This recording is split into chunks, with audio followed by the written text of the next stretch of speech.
Sebelum melanjutkan, jangan lupa subscribe dulu, terima kasih. Bab 292. Tangsi, aku sangat membencimu. Teriak siang-siang sambil berlari keluar. Ningxi menyenggol bahu Ahka dan berkata, kenapa kamu masih berdiri di sini? Cepat kejar dia. Ahka tertegun sejenak, sebelum dia meninju Ningxi dan kemudian berlari mengejar siang-siang. Setelah mengobrol dengan semua orang, Ningxi kembali mengenakan helm pada Little Tracer dan berkata, teman-teman, aku membawa anakku hari ini dan hari sudah mulai malam jadi aku akan pergi dulu. Lain kali, aku yang akan makan daging panggang dan minum bir. Si, aku percaya kata-katamu. Tepat sekali. Kau tidak boleh meninggalkan kami. Oh ya, jangan lupa bawa istrimu yang cantik untuk kami temui. Haha, ya, bawa dia. Ningxi menatap tajam ke arah orang-orang itu dan menjawab, silakan. Aku sudah bilang dia cantik, apa kalian pikir aku akan membawanya ke kawanan serigala lapar ini untuk membuat kalian ngiler? Astaga, penonton bersorak. Malam mulai memudar saat langit berubah terang. Ningxi melaju di sepanjang jalan dan mencapai gang yang sepi.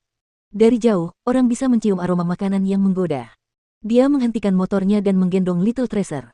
Lapar, ya. Bibi akan membawakanmu makanan enak.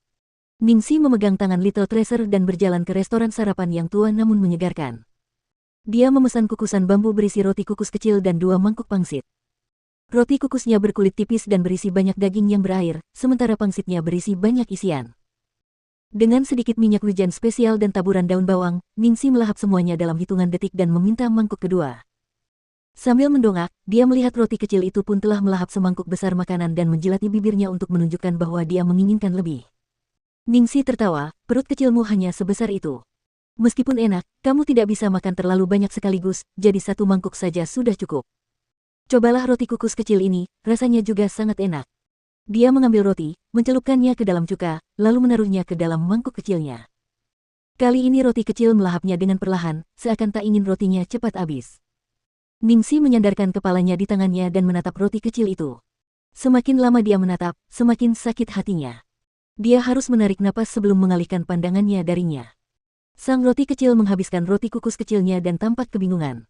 Selanjutnya, Ningxi hendak berkata, lain kali, aku akan membawamu ke sini lagi, tetapi dia harus menahan diri. Setelah selesai sarapan, Ningxi melihat jam di ponselnya.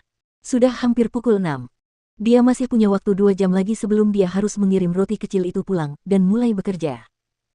Hotel Regal Riveria tidak terlalu jauh, jadi Ningxi terlebih dahulu membawa Little Tracer ke kondominiumnya dan membersihkannya, agar tidak membuat orang tua Lu takut nantinya. Dari cara mereka berdua berhati-hati dan khawatir terhadap Little Tracer, mereka pasti tidak bisa menerima apa yang telah dilakukan Ningxi terhadap Little Tracer tadi malam. Harta karun kecil tiba-tiba tersadar ketika ia melihat wajahnya telah kembali normal.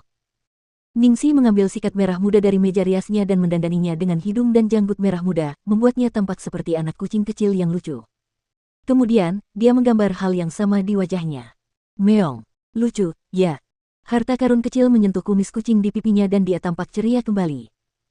Ningxi menggendong roti kecil yang sedang murung itu dan duduk di atasnya, lalu bertanya, sayang, kamu sudah mengantuk. Mau tidur sebentar? Sanggul kecil langsung menggeleng-gelengkan kepalanya dan membelalakan matanya. Memem, lalu apa yang harus kita lakukan? Coba aku pikir-pikir. Ningxi berpikir keras karena ia hanya punya waktu 1 jam lagi. Apalagi yang bisa ia lakukan dengan roti kecil itu, atau apalagi yang bisa mereka lakukan agar roti kecil itu lebih bahagia. Saat dia berpikir, dia tidak tahu mengapa, tetapi tiba-tiba suasana hatinya berubah dan dia merasa seperti akan menangis. Air mata yang telah dia tahan begitu lama tidak dapat lagi ditahan.